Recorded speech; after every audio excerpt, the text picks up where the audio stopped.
درود دوستان. من در این سری از ویدیوها که این اولین قسمت اونه تصمیم دارم به صورت تخصصی انواع رمزنگاری یا رمزگذاری از ابتدایی ترین تا پیچیده ترین آنها رو آموزش بدم و روش رمزگشایی و یا شکستن انواع رمزها رو براتون توضیح بدم. این ویدیوها نه تنها سبب افزایش محسوس اطلاعات عمومی بیننده میشه، بلکه برای کسانی که علاقه‌مند به فعالیت در زمینه رمز ارزها هستند نیز بسیار مفید و کاربردیه، زیرا به سهولت با نحوه تولید رمز ارزها، چگونگی عملکرد اونها و نحوه محافظت از اونها و به طور کلی اینکه رمز ارزها چگونه کار میکنند و ارزش و اعتبارشون از کجا دریافت میکنند کاملا آشنا میشیم. اگه بخوام رمزنگاری رو در یک جمله تعریف کنم میتونم بگم که رمزنگاری علم محافظت و انتقال امن اطلاعات است.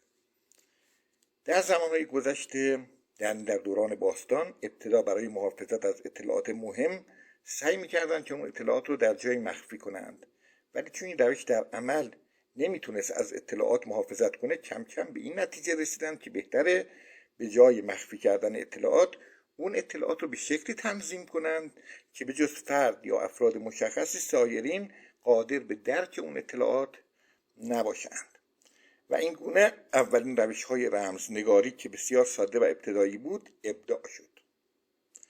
این روش‌ها به تدریج پیچیده و پیچیده‌تر گردید. اگرچه اولین اسناد رمزگذاری شده قدمتش به حدود 4000 سال قبل برمیگرده، ولی اولین شیوه رمزنگاری را به نحو رسمی به سزار نسبت دادند. در این روش که به سزار نسبت داده شده و به عنوان اولین شیوه رمزنگاری معروف شده به شکل رسمی، در حقیقت به جای حروف عوض میکنند، یعنی به جای حرف آ مثلا حرف ب قرار میگیره. حالا بعداً تو نوبت خودش که شد براتون کامل توضیح میدم. اما رمزنگاری در حقیقت مثل قفلیه که برای درمان ماندن اطلاعات روی اون زده میشه و باز کردن این قفل نیز فقط به دو روش ممکنه. یکی روش رمزگشاییه که در حقیقت همون باز کردن قفل با استفاده از کلید رمزه و روش دیگه شکستن رمزه که مانند اینه که شما به جای باز کردن قفل با کلید قفل رو بشکنین و اونو باز کنین. هک کردن اینترنتی هم در واقع نوعی شکستن رمز محسوب میشه. برای یادگیری رمزنگاری و رمزگشایی های پیچیده لازمه انواع رمزنگاری یا رمزگشایی و روش شکستن رمز رو شما از ساده ترین روش های آن شروع کنید و به ترتیب تا پیچیده ترین روش های اون ادامه بدید. چون دوستان نمیشه یک راست به سراغ آموزش رمزنگاری و رمزگشایی پیچیده بریم و اون رو آموزش بدیم، چون آموزش و درک کامل هر یک از انواع رمزگذاری یا رمزگشایی یا روش شکستن آن رمز امکان پذیر نیست مگر با آموزش و درک درست روش قبل از آن. یعنی در حقیقت آموزش و یادگیری هر یک از روش‌های رمزگذاری و رمزگشایی پیش نیاز آموزش و یادگیری روش بعد از اون می باشد. بنابراین من مجبورم آموزش را از اولین و ابتدایی ترین روش‌های رمزنگاری و رمزگشایی و نحوه شکستن اونا شروع کنم و به ترتیب تا پیشرفته ترینش ادامه بدم. اما قبل از اون لازمه که درباره موضوع بسیار مهم دیگری که به آن رمزنگاری ناآگاهانه نیز میگویند اطلاعات کافی داشته باشید.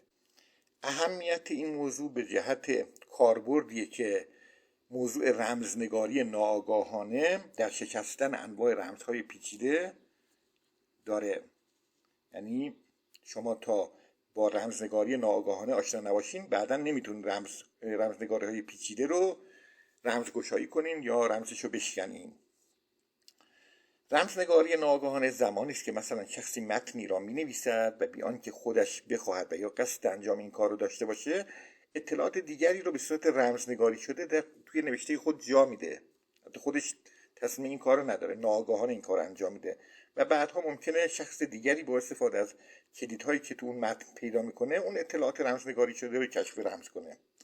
برای درک کامل موضوع یکی از این رمزنگاری های ناآگاهانه که توسط دانشمند ایرانی جناب آقای فرهاد وداد رمزگشایی شده رو براتون به عنوان مثال توضیح میدم. تا کاملا با این روش آشنا بشید، زیرا این روش بعداً برای شکستن رمزهای پیچیده زیاد تأثیر داره و شما نیازمند این روش میشید. بنابراین با دقت به این روش گوش کنین که این روش رو به طور کامل باشه آشنا بشین که بعداً تو شکستن رمزهای پیچیده استفاده‌های زیادی ازش میتونین ببرین. آقای فرهاد وداد که دانش آموخته فیزیک و اخترشناسی و طراحی خودرو رانا هم از کارهای ایشون هست، موفق گردیده که از 4 بیت از اشعار شاهنامه به اطلاعات بسیار جالبی دست پیدا کنه که حالا براتون توضیح میدم.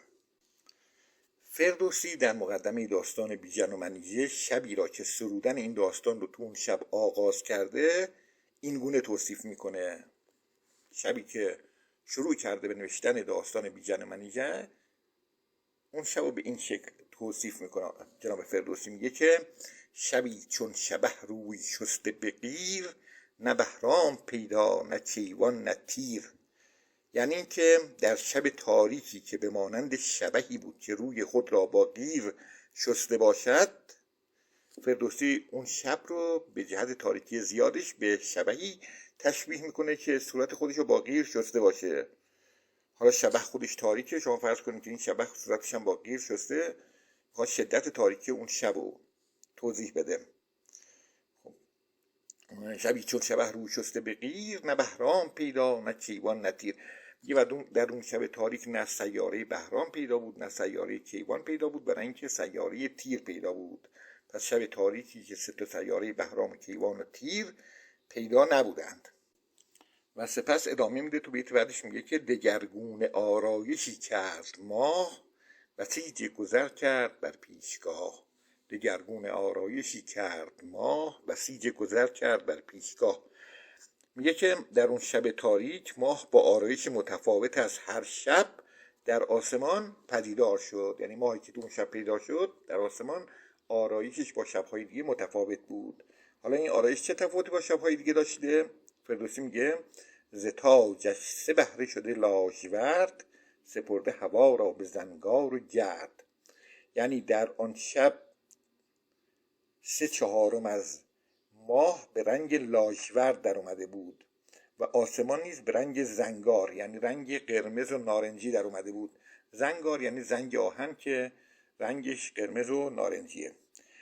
فردوسی تو این 3 بیت شبی که در اون شب سرودن بیژن و منیژه رو آغاز کرده و شبی متفاوت با سایر شبها بوده رو توصیف کرده، ولی بی اون که خودش قصد داشته باشه و بی آن که بخواد اطلاعات دیگری رو به صورت رمز توی این 3 بیت قرار داده که بعد از گذشت 1000 سال آقای فرهاد وداد موفق به کشف رمز اون اطلاعات و دریافت اطلاعاتی که در این اشعار هست میشه. به چه شکل؟ به این شکل که آقای فرهاد وداد میگه که وقتی مشغول مطالعه شاهنامه بودم، چون به این 3 بیت رسیدم فوری متوجه شدم که فردوسی در حال توصیف یک ماه گرفتگی میباشد، زیرا میگوید که در آن شب ماه متفاوت از شبهای دیگر ظاهر شد و 3/4 ماه نیز به رنگ لاژورد در اومده بود و آسمان قرمز و نارنجی شده بود که همه این حالات در ماه گرفتگی پیش میاد.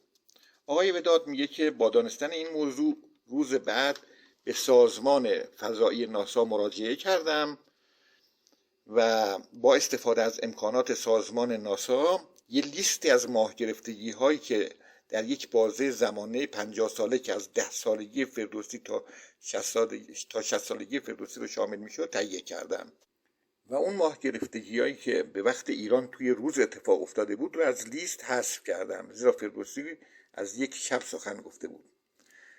سپس به شاهنامه مراجعه کردم و با استفاده از کلیدهای به جا مانده در متن دریافتم که آن ماه گرفتگی در فصل پاییز رخ داده است، زیرا فردوسی در چند بیت بعدتر میگوید در آن شب از بت مهربانم که حالا یا همسرش بوده یا به هر حال دوستش بوده مشخص نیست، فردوسی بهش لقب بت مهربان داده، گفته از اون خواستم که برود و برای من شمع بیاورد و سپس میگوید بت مهربانم رفت و همراه با شمع می آورد و نار و ترنج و بهی ز دوده یکی جام شاهنشهی. یعنی به همراه شمع بت مهربانم برای من می آورد، مقداری من شراب آورد و انار و ترنج و به مقدار انار تورنج به اضافه مقدار شراب به اضافه 1 جام برام آورد که چون این 3 میوه از میوه های پاییزی هستند و یه جایی هم فردوسی صحبت از بادهای سرد میکنه، آقای فرهاد بداد متوجه میشه که این ماه گرفتگی در فصل پاییز اتفاق افتاده. به همین دلیل آقای بداد از لیست خودش اون ماه گرفتگی هایی که تو فصلهای دیگه رخ داده رو حذف میکنه و تعداد 10 ماه گرفتگی باقی میمونه توی لیستش، تعدادش میرسه به 10 ماه گرفتگی. سپس آقای وداد میگوید که در گام بعدی به دانشگاه یوتیوبری، حالا امیدوارم که درست تلفظ کرده باشم اسم دانشگاه رو، به دانشگاه یوتیوبری سوئد مراجعه کردم و با استفاده از نرم افزاری به نام سالستیا، نمیدونم اینو درست تلفظ کردم یا نه، ولی اون چیزی که اینجا نوشته شده میگه با استفاده از نرم افزاری به نام سالستیا در میان این 10 ماه گرفتگی به جستجوی آن ماه گرفتگی هایی پرداختم که در زمان وقوع آنها سیاره های بهرام و کیوان و تیر در آسمان ایران قابل رؤیت و مشاهده نبودند، زیرا فردوسی در آغاز گفته بود که شبی چون شبه روی شسته بغیر، نه بهرام پیدا نه کیوان نه تیر. میگه که نهایتاً به 2 ماه گرفتگی رسیدم و سپس با توجه به دلایل و شواهد دیگه‌ای که خود آقای وداد توضیح میده موفق میشه از میان این 2 ماه گرفتگی اون ماه گرفتگی که فردوسی اون رو وصف کرده رو پیدا کنه و به این ترتیب موفق میشه آقای وداد که سال، ماه، روز، ساعت و حتی دقیقه زمانی که فردوسی سرودن داستان بیژن و منیژه را آغاز کرده را کشف کند که مصادف است با چهارشنبه شب 16 مهر ماه سال 351 خورشیدی برابر با 7 اکتبر سال 972 میلادی، که این اطلاعات میتواند برای شاهنامه پژوهان بسیار مهم و ارزنده باشد. خب دوستان، این ویدیو رو در اینجا به پایان میرسونم و در قسمت‌های بعدی به آموزش روش‌های رمزنگاری و رمزگشایی و نحوه شکستن آنها میپردازم. تا ویدیوی بعدی، خداوند یار و نگهدار.